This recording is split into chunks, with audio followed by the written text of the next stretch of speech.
Doomwatch warned Britain about the end of the world and then buried its cast. 9 of the people you're about to meet are gone. One died in an overturned car on a Highland road. Another was taken by prostate cancer.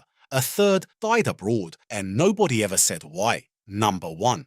In the summer of 2025, an 81-year-old man in Highgate, North London, sat down and counted. He had sent 570 photographs to Camden Council and close to 200 emails, all about the rental bicycles piling up outside his own front door.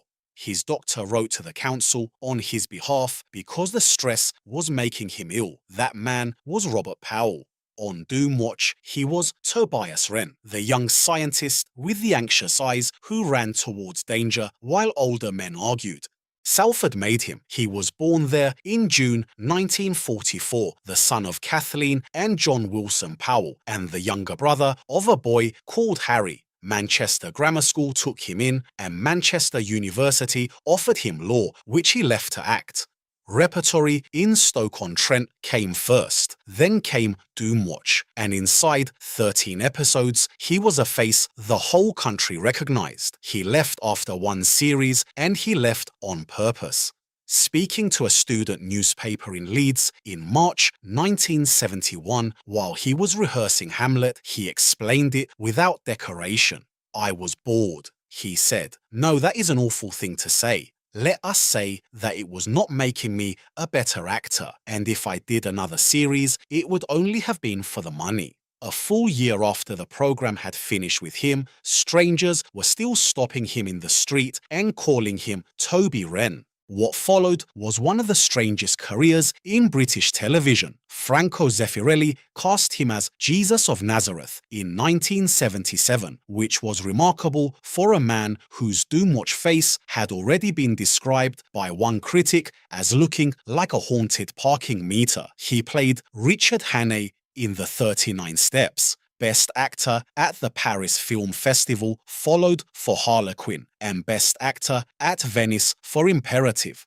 4 years of comedy with Jasper Carrot came after that. Then he spent 6 years in Holby City, and he was candid about the reason. The pension he held with Equitable Life had collapsed, and the salary rebuilt it. He married Barbara Lord, the Pan's People dancer the whole country knew as Babs, on the 29th of August 1975, days before flying to Tunisia to play Christ.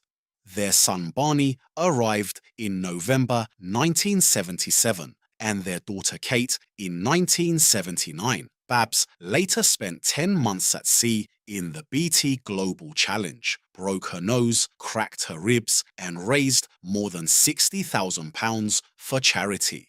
82 years old now and still working. No knighthood has ever come and no letters follow his name, but the University of Salford put that name on a theatre in 2001, and he called it one of his proudest moments. Toby Wren was the man who died young, so the story could carry on. Robert Powell is the one who walked out early and outlived almost everybody who stayed. Second on the list is a man who died this year. On the 11th of April 2026, John Nolan died at home in Stratford-upon-Avon, aged 87, with his family around him. No cause has ever been made public. There is no name cemetery and no name crematorium. What was made public was a single sentence from his nephew, Sir Christopher Nolan. "My Uncle John was the first artist I knew, and he taught me more than anyone about the search for truth in acting and the joys of creative achievement."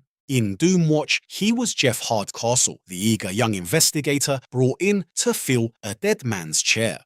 Woolwich was where he started on the 22nd of May 1938, born to Irish parents and named John Francis Nolan. He was the younger brother of an advertising creative director called Brendan. Drama Centre London trained him and the Royal Court took him first. In 1967, he played Romeo opposite Francesca Annis at Richmond, and the following year he joined the Royal Shakespeare Company and worked under Trevor Nunn at the Aldwych. 34 years later, Nunn directed him again in Tom Stoppard's The Coast of Utopia at the Olivier. By every account, he was an actor who refused to chase fame, and his agents were frustrated by it. Directing interested him more. He ran workshops, taught courses at Stratford College, adapted a Dostoevsky trilogy for himself at the Bristol New Vic in 1980, and simply kept working quietly for half a century. Then, in 1998, already in his 60s, he did a favour for a nephew with no money and acted in a black and white film shot at weekends called Following. That nephew went on to make Batman Begins, The Dark Knight Rises, and Dunkirk, and put his uncle in all three. The other nephew, Jonathan, wrote him John Greer, the principal villain of an American network series, a leading role that arrived when Nolan was already in his mid-70s. His final performance in Doom Prophecy came at 85. Kim Hartman was the actress he married in 1975 after meeting her on a production of Romeo and Juliet at the Bristol Old Vic. She was Private Helga Gerhardt in Allo Allo. Together, they founded a production company and they stayed married for 51 years. Their children, Tom and Miranda, are both actors. 2 grandchildren, Dylan and Cara, survive him. His widow described him as a free spirit who always knew what he wanted and acted on his own terms, the only truly original thinker I think I ever knew. She added that he was the kindest person she had ever known and that animals loved him too. Jeff Hardcastle was the replacement nobody had asked for. John Nolan spent 60 years deliberately declining to become a star and finished as a Hollywood villain in his 80s. Third, and the man who led Doomwatch learned his trade inside a prison camp. John Paul volunteered for the army in 1940, was captured in North Africa in 1942, and spent 3.5 years as a prisoner of war in Germany. Inside the wire, he started acting, entertaining the other prisoners, and by the time he was released, he had decided what he was going to do with the rest of his life. On screen, he was Dr. Spencer Quist, the grey, immovable head of the department, a Nobel laureate carrying private guilt about the atomic bomb. He was born John Middleton Lancaster Paul on the 20th of April 1921. Sources disagree about exactly where. Middlesex, Hertfordshire, and the City of London all appear in the record, and nobody has ever settled it. Harrow educated him, Cambridge followed, and then the war removed 6 years from the middle of his youth. Autumn 1946 found him freshly released and joining the Birmingham Repertory Company. By the company's second production of that season, a staging of Androcles and the Lion, a young actress named Jean Kendall was working beside him. She had trained at the Royal Academy of Dramatic Art from 1941 in a year group that included June Whitfield and Brian Forbes, and had served with the Red Cross at Northampton General Hospital during the war. They married in 1950. She gave up acting altogether because his career was beginning to move and somebody had to hold the household together. Her own family later wrote of her plainly that she was a good actress but a great mother. 5 sons came out of that marriage. He spent 2.5 years in The Mousetrap, then took the lead in the ITV series Probation Officer, playing Philip Mayne across 32 episodes between 1959 and 1961. Captain Flint in the BBC version of Swallows and Amazons came in 1963. Marcus Agrippa in I, Claudius, came in 1976. Along the way, he turned up in The Avengers, in Dixon of Dock Green, in Dr. Finlay's Casebook, and in The Saint. His last television appearance came in 1991 in Selling Hitler. One glimpse of the private man survives in a newspaper column from February 1971. He was nearly 50 and still playing rackets, competing in the past and present army championships at Queen's Club with 2 of his own boys, then at Harrow. Asked why he preferred rackets to squash, he said there was less bending and twisting, and that it was more a game of strokes, hitting into the flight of the ball, like a batsman into a cover drive. The writer described him affectionately as one of those dissolute Doomwatch actors. People who worked with him were fond of him and said so. Chantry, who played the department's biologist, called him lovely and said he acted with so much verve. Simon Oates, who spent 3 years playing the man who argued with him week after week, put it more bluntly: he loved John Paul dearly. Death came on the 23rd of February 1995 in Buckinghamshire at the age of 73. No cause was ever published. There is no hospital, no town, no bedside account, and no obituary in the Times, the Telegraph, the Guardian, or the Stage has ever surfaced. The single line the record offers is that he was cremated, and the crematorium has never been named. A man who had led Britain's most alarming television programme and held an audience of millions every week left the world with less documentation than most of the people he acted alongside. His widow Jean followed him on the 6th of October 2006 at 82. Dr. Quist was the conscience of British science fiction, the man who told the government what it did not want to hear. John Paul was a prisoner of war who taught himself to act behind wire and then slipped out of the record almost without trace. Fourth, she got the job with a telephone call and no audition whatsoever. Chantry had worked with the Doomwatch producer Terence Dudley before, so she simply rang him and asked whether there was anything going. There was.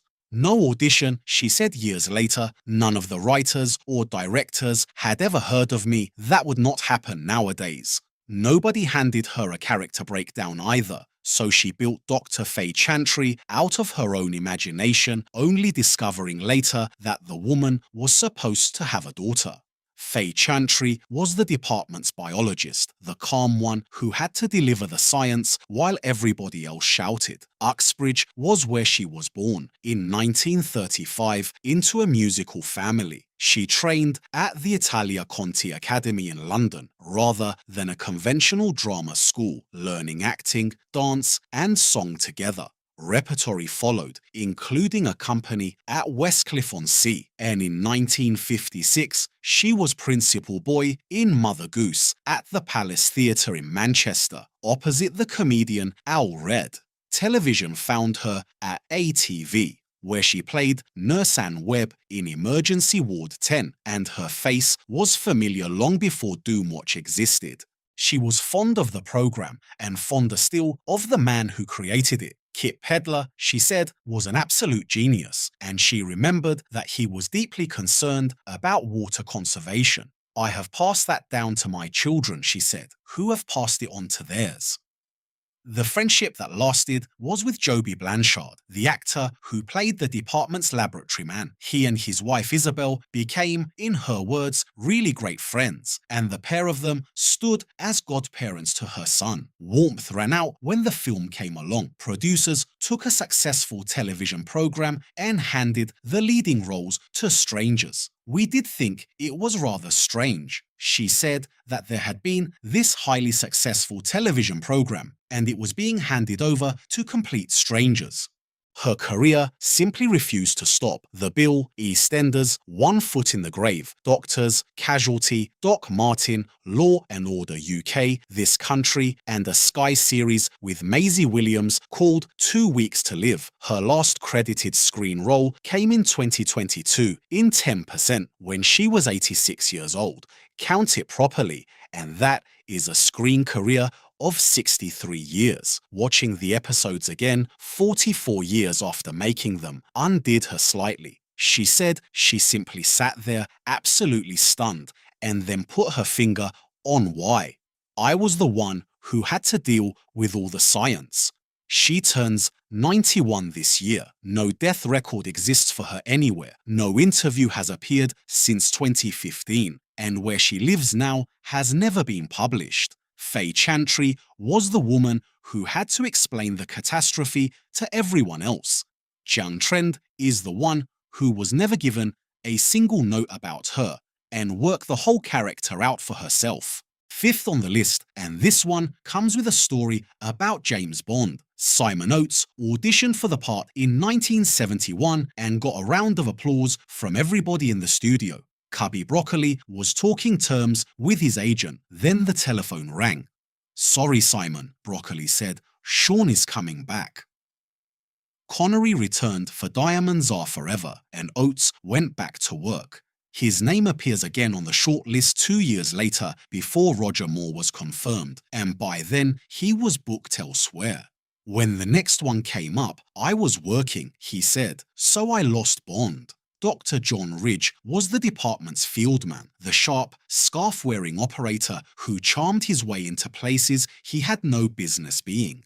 Arthur Charles Oates was born in Canning Town in East London on the 6th of January 1932 into a family descended from the Victorian acting dynasty of Fawcett-Savile. The war sent him to Derbyshire as an evacuee, and afterwards the family returned to North London to Finchley, where he attended Christ's College. He trained as a quantity surveyor or as a heating engineer, depending on which obituary you read, with a view to joining his father's firm. National service put him in the Intelligence Corps, where he became the Army's heavyweight boxing champion. A brief spell at the Arts Educational School ended when he walked out before finishing to take a job at Chesterfield Repertory. His professional debut came in 1954 under the name Titus Oates. He said more than once that Ridge was simply himself. "I was in the Intelligence Corps, you see," he explained, and a lot of the lines were mine too. Terence Dudley let him improvise. He and Robert Powell became close, and when Powell left, Oates carried the loss straight into the performance. In the episode dealing with the aftermath, he threw a chair at John Paul, and that was not in the script. The reaction stayed with him. Nobody could believe that they would actually kill off one of the leads of a series, he said. The impact of that was enormous. It was like seeing Patrick Macnee get shot, and I got letters about it. Viewers wrote to him personally, demanding to know why he had not saved his colleague. Privately, the grief was much simpler than that. "I was extremely distressed that Robert, as a friend, was not going to be around to have laughs with in rehearsal, to get drunk with, and play snooker," he said. Then came the line that stayed with everyone who read it. "I felt as if somebody had taken a crutch away."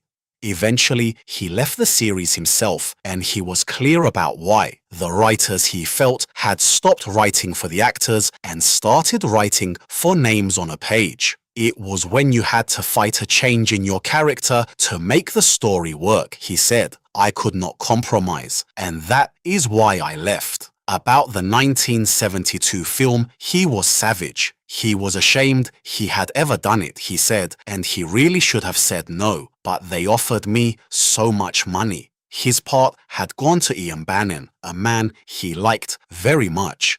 "It was a terrible film. A really crap film," he said. "We were shafted, basically." Work took him everywhere afterwards. He performed as a stand-up and a compere, introducing Tom Jones, Sandy Shaw, and The Who. Directing followed in the West End, alongside David Jason, Barbara Windsor, and Dorothy Squires. Through the 1980s, he lived in Canada and ran his own touring company there, the name of which has never been recorded anywhere, and in a farmhouse in East Sussex dating to 1525. 6 months before he died, he showed 2 visitors a handwritten letter from Sir David Jason. Oates had spotted Jason, then an electrician, in an amateur production and got him his first paid acting job at Bromley Repertory in 1965. Jason had written, decades later, to say it had never been forgotten. Prostate cancer killed him on the 20th of May 2009 in Eastbourne at 77. He was survived by his second wife Jackie and by 3 children, among them the actor Justin Brett. No funeral notice, no crematorium, and no grave has ever been recorded for him. Shortly before the end, he said this, "I have had a life to die for." John Ridge was the man who talked his way through every locked door in Britain. Simon Oates was the one who quietly opened a door for somebody else and never mentioned it for 40 years. Sixth, and this is the thinnest file in the whole program because there is almost nothing in it. Wendy Hall stopped acting in 1970 at the age of 28 and has not been seen in public since. No interview exists. There is no convention appearance, no reunion, no commentary track, and no obituary. She simply stopped. She was Pat Honeysett, the Doomwatch secretary in the first series, a role that absorbed a great deal of unpleasant behavior from the men around her. The records give her birth as the 30th of December 1941 in Redcar, North Yorkshire. Her screen work runs from 1962 to 1970 and no further. Dixon of Dock Green, the war film 633 Squadron. Z-Cars, Man in a Suitcase, Sexton Blake, an episode of Steptoe and Son in which she played an air hostess, and then 11 episodes of Doomwatch. Producers replaced her at the start of the second series, and nobody has ever explained why or whether the decision was hers. One retrospective looking back at that first series described her character as little more than a cipher in far too many episodes. That is the whole of the public verdict on her work, and there is nothing else to set beside it. David Carter is the man she married on the 18th of January 1964. They are still married, 62 years to the same person, and 2 children whose names have never been published anywhere. She is 84 years old. As far as anyone has been able to establish, she and Robert Powell are the only 2 members of the original first series team still living. Pat Honeysett was the woman in the office nobody took seriously. Wendy Hall walked out of television at 28, said nothing about it for 56 years, and stayed married to the same man for every one of them. Seventh, the most famous fictional boss in Britain spent his real life as an elected trade union leader. John Barron was president of Equity from 1978 to 1982 and vice president in 1977 and again from 1984 to 1989. He arrived there by insult. At a union meeting in the 1970s, a young actor attacked him for merely acting and for belonging to the Garrick Club. The attack stung, and he answered it by standing for office. In Doomwatch, he was the minister, the smooth government face who arrived to tell Quist what he could and could not investigate. John Netterville Barron was born in Marylebone on Christmas Eve 1920, the son of a naval officer and an actress. Portsmouth Grammar School educated him, though the family moved often. His godfather paid his entrance fee to the Royal Academy of Dramatic Art as an 18th birthday present, and he went up in 1938. War interrupted all of it, and he served as a lieutenant in the Royal Navy, exactly as his father had before him. Repertory followed at Croydon, Leicester, and Brighton, and during the 1950s, he became a theatre director. One of the actors he directed over a period of years was a young man called Leonard Rossiter. 2 decades later, Rossiter would be sitting on the other side of a desk from him, playing Reginald Perron to Barron's C.J. Barron, whose one real indulgence was fine wine, is said to have got Rossiter into collecting it. That part made him. The catchphrase entered the language, and he understood exactly what he had been handed. CJ was the perfect gift for an actor, he said, because he was so appalling. Elsewhere, he said something sharper. I think my affection for CJ was for a rather cruel reason. He was the most intolerant man I had ever met.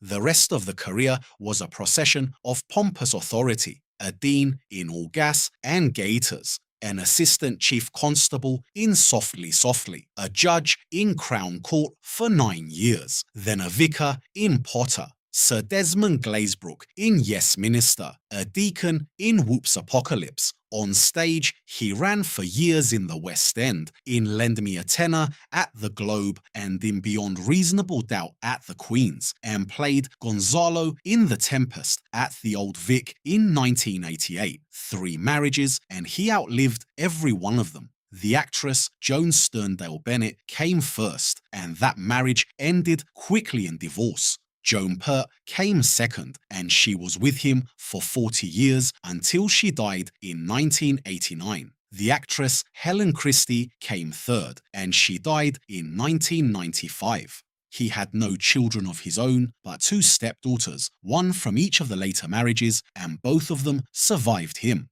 Politics made him a genuine oddity. He was a conservative who fronted a party political broadcast in the 1980s, which made him briefly the only trade union president in the country arguing the government's case on television. Parkinson's disease took hold in his last years, and he fought it, by the account of those who knew him, with great determination. He spent his final period at Denville Hall, the retirement home for actors, and died on the 3rd of July 2004 in Watford at 83. No cause was published. He was cremated at Mortlake Crematorium in Richmond upon Thames. CJ was the boss who never got where he was today by listening to anybody. John Barron got where he was by being told publicly that he was nothing but an actor, and then leading every actor in the country. 8th. At 24, she lost the man she lived with, and at 51, she opened a shop. Judy Geeson had been with the Irish stage designer Sean Kenny, the man behind the designs for Oliver, since 1969. He died in June 1973, aged 43. 12 years passed before she married anybody. In October 1999, she opened an antiques shop in Los Angeles called Blanche and ran it for a decade before closing the doors in December 2009. In the Doomwatch film, she played Victoria Brown, the outsider on a poisoned Cornish island who works out what the men have missed. Judith Amanda Geeson was born in Arundel, Sussex on the 10th of September 1948, the daughter of an editor on the National Coal Board magazine. The family moved to London when she was 10. She and her sister Sally, who also became an actress, went to the Corona Stage Academy. Her stage debut came at 8 years old. Screen work started at 12 in Dixon of Dock Green. Then came 1967 and To Sir with Love, in which she played Pamela Dare opposite Sidney Poitier, and overnight she became the face of a certain kind of British youth. Sidney was wonderful, she said later, so easygoing, so wanting to make us feel comfortable. What followed had extraordinary range. She played Beryl Evans in 10 Rillington Place. A detective sergeant opposite John Wayne followed in Brannigan. The Eagle Has Landed used her, and so did Carry On England and Poldark, and she was Susan Mount, the female lead in Danger UXB. Producers considered her for Ripley in Alien and gave it to Sigourney Weaver. Illness forced her out of educating Rita. During the late 1980s, she gave her time to teaching Shakespeare to children in Watts in Los Angeles, alongside Jenny Agata, Ian McKellen, and Timothy Dalton. America eventually took her for good. She moved there in 1984 and has lived in Los Angeles ever since, which is now 42 years, longer than she ever lived in Britain. American audiences knew her from 33 episodes of Mad About You. She married the American actor and director Christopher Tabori in 1985 and divorced him in 1989. There were no children. Rob Zombie gave her a late run of horror films. Her most recent credit is the title role in a film called Finding Hannah, released in 2023 when she was 74, 77 now, and settled. I have lived here in Los Angeles longer than I have lived anywhere else, she said, before adding that she considers Los Angeles her home. Victoria Brown was the stranger who arrived on the island and refused to leave it alone.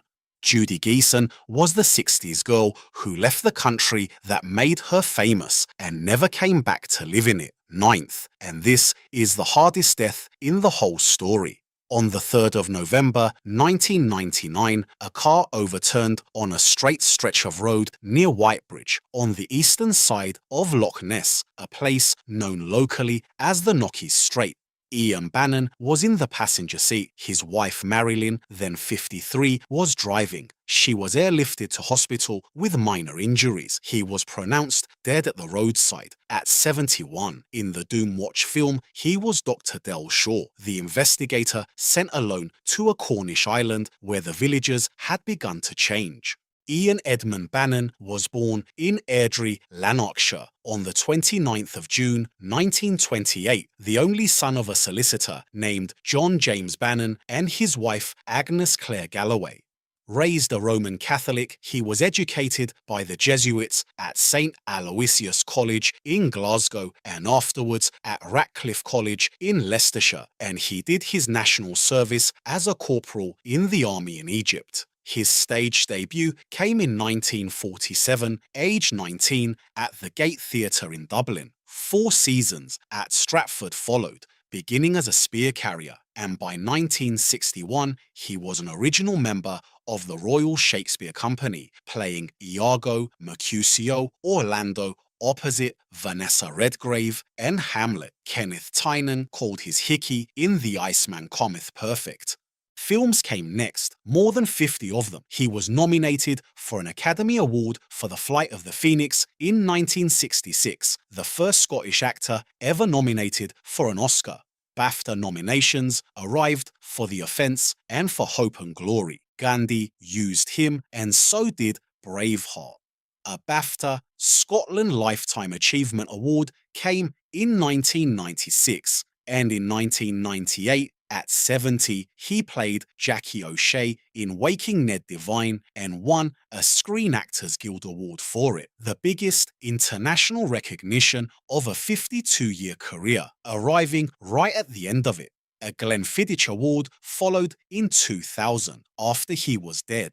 His private life was stranger than the public one. He was a devout Catholic who retreated regularly to a monastery in Northumbria and who seriously considered taking monastic vows. What stopped him was a woman parking a van in his reserved space in a car park at Stratford-upon-Avon while he was playing Hamlet. Her name was Marilyn Salisbury. She was a veterinary surgeon and she was 17 years younger than him. They married in the late 1970s. Children never came. She survived him by 20 years. He was on a break from filming Strictly Sinatra in Scotland when he died. Alan Armstrong was brought in at the 11th hour to replace him, and the finished film carries a dedication to him. Brian Cox said that Bannen really was one of the first international actors. The production team called him a hugely talented actor, a consummate professional, and a much-loved colleague.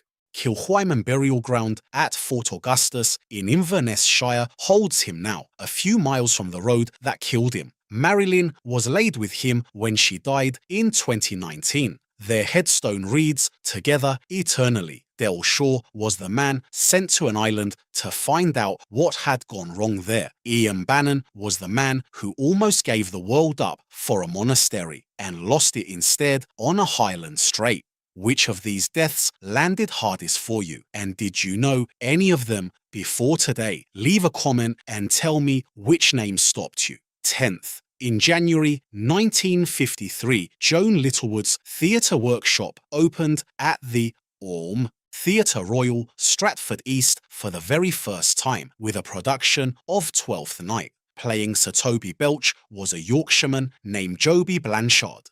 He stayed with the company for 7 years, which means he was in the room at the founding of one of the most important theatre companies in British history. Colin Bradley was the Doomwatch laboratory man, blunt, northern, and the only one who ever said what he actually thought.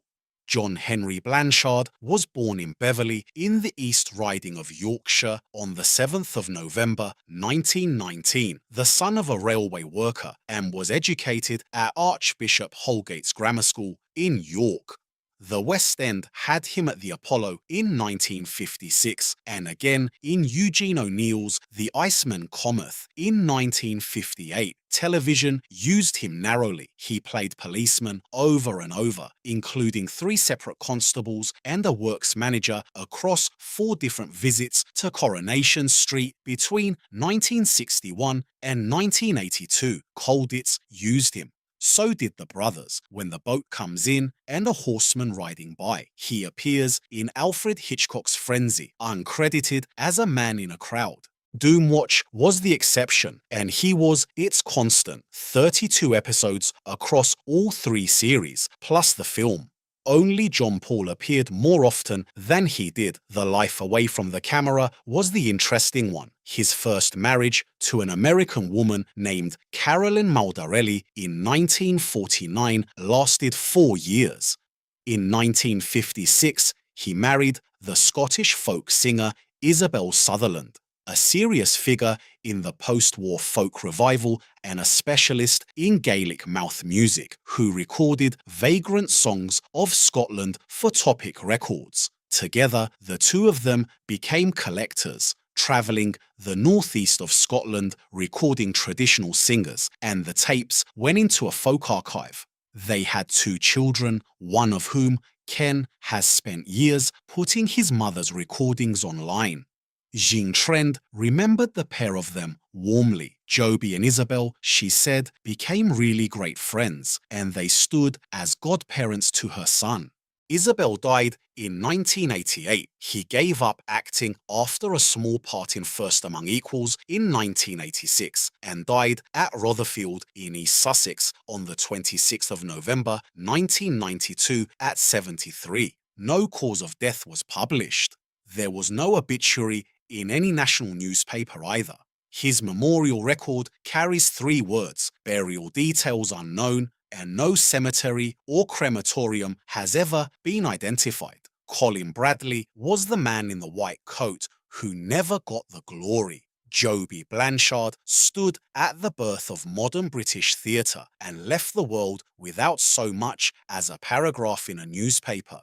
If you remember sitting through this program when it first went out, subscribe. There is a great deal more British television from that era coming. 11th, and this one is still working. Michael Elwyn is 83 years old and has been on British screens for more than 60 years. He joined Coronation Street in 2020, appeared in House of the Dragon between 2022 and 2024, and turned up again in a new series in 2025. In the 3rd series of Doomwatch, he played Richard Duncan, one of the last recruits to a department that was about to be shut down. Pontypridd in Glamorgan is where he was born on the 23rd of August 1942 and christened Michael Jones. The stage name came from necessity because there was already a working actor called Emrys Jones. Marlborough took him from 1956, where the drama teachers pushed him hard, and Oxford took him at 18 to read English. He appeared in 16 university productions and left without a degree because acting had already won the argument. Doctor Who used him, so did Bad Girls and Robin Hood, and a long run of other British series across 6 decades, all of it performed under a surname he had borrowed because somebody else had reached his own one first. Stage work is the part of his life he is least known for. In 2013, he played Anthony Eden in The Audience, standing opposite a fictional queen. He married the actress Naomi Buck in 1988. She died in 1996, 8 years later. Some time afterwards, while filming a BBC drama called No Bananas, he met the actress Alison Steadman, and the two of them have been together ever since. They live in Highgate in North London. Richard Duncan arrived at Doomwatch just in time to watch it end. Michael Elwyn is the only member of that cast still turning up on British television in the year 2026. 12th. She was born in February 1941 at the height of the Blitz and was evacuated as an infant to Port Ballintrae on the Antrim coast. Belfast raised her, the youngest of three daughters of Henry Erskine Sherrard and Cecilia Williams Freeman Sherrard. From the age of 10, she knew she wanted to be a stage actress, and at 16, she entered the Central School of Speech and Drama in London as one of the youngest in her class. Barbara Mason was the Doomwatch secretary from the second series onwards, brought in to replace a woman the audience had grown used to. She took her diploma in 1960 and spent 12 years working in repertory across England and Scotland and on BBC television. Portia in The Merchant of Venice came her way. So did the title role in The Millionairess. At 23, she played Miss Havisham in Great Expectations. She understudied June Ritchie in the West End at the Garrick. Then, on the 1st of July 1972, at the age of 31, Vivien Sherrard left the acting profession to marry an American named Franklin Smith and never acted again. She moved to the United States with him. He worked at a girls' boarding school in Virginia, and after he retired, the two of them settled in Camden, South Carolina. Their daughter Hope lives in Charlottesville. The marriage lasted 51 years. Death came on the 28th of November 2023 in Camden at 82. No cause was published. The funeral was handled by the Cornegay Funeral Home at its Camden Chapel, and no burial or cremation place has been made public. Donations were directed to the County Humane Society. Her obituary ended with two sentences: that she was deeply loved by her husband and daughter and would remain forever a part of their lives, and that God should bless her and keep her. Her drama school in London posted a remembrance for her 63 years after she had graduated from it. The Doomwatch work ran to roughly 20 episodes across the second and third series, which is more screen time than almost anybody else in the department managed, and she never gave a single interview about any of it at the time or in the 51 years afterwards. Barbara Mason was the woman brought in to steady an office after a death. Vivien Sherrard gave up everything she had wanted since she was 10 years old on her wedding day and spent the next 51 years in America, 13th. He was a jobbing character actor cast as Germans for most of his life because of the way he looked, and he lived to watch his own daughter become Miss Moneypenny in 4 James Bond films. Her name is Samantha Bond. His name was Philip Bond. In Doomwatch, he was Inspector Drew, the policeman brought in when the science turned into a criminal matter. Philip George William Bond was born in Burton-on-Trent in Staffordshire on the 1st of November 1934 to Welsh parents, Matthew and Blodwen Bond. His name was Philip Bond. In Doomwatch, he was Inspector Drew, the policeman brought in when the science turned into a criminal matter. Philip George William Bond was born in Burton-on-Trent in Staffordshire on the 1st of November 1934 to Welsh parents, Matthew and Blodwen Bond. He had an older brother, Ifa, and a twin sister, Shirley. Burton Boys Grammar School educated him, and in 1952 he entered the Central School of Speech and Drama, where his contemporaries included Ian Hendry and Heather Sears. His professional debut came in 1956, and the screen career then ran for 51 years across more than 70 series. He was Ganatus in the very first Dalek serial of Doctor Who in 1963, cast as a second choice after the original actor became unavailable, and he took the job because he was friends with the producer Verity Lambert and with the actor William Russell. Years later, he remembered enjoying many a pint with William Hartnell during lock-ins at a pub called the Black Prince after recording. Of his co-star Jacqueline Hill, he said simply that he loved her. His best-known role arrived later as Albert Fraser in 24 episodes of The One Din Line. Pat Sandys, a television producer, became his wife in 1959, and the marriage was later dissolved. 3 children came from it. Samantha became an actress and played Moneypenny opposite Pierce Brosnan. Abigail became an actress as well. Matthew became a journalist and the film critic of a national Sunday newspaper, which means he reviews the films his sister appears in. 5 grandchildren followed.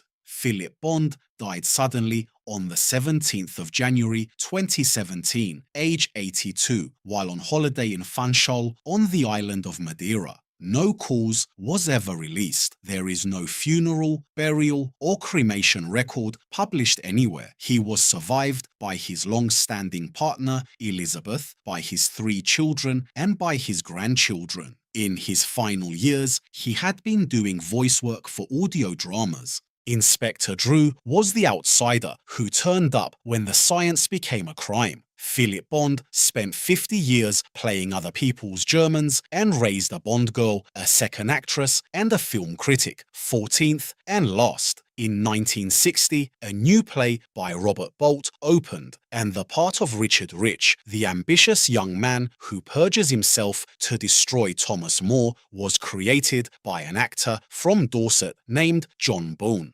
A Man for All Seasons became one of the great English plays of the 20th century, and he was its first Rich. Commander Neil Stafford was the military man attached to Doomwatch in the final series, when the department was being pulled away from the people who founded it. Corfmullen in Dorset is where he was born, on the 1st of July 1934. He went to the grammar school at Wimborne Minster and trained at the London Academy of Music and Dramatic Art, then worked in repertory at Salisbury and Birmingham.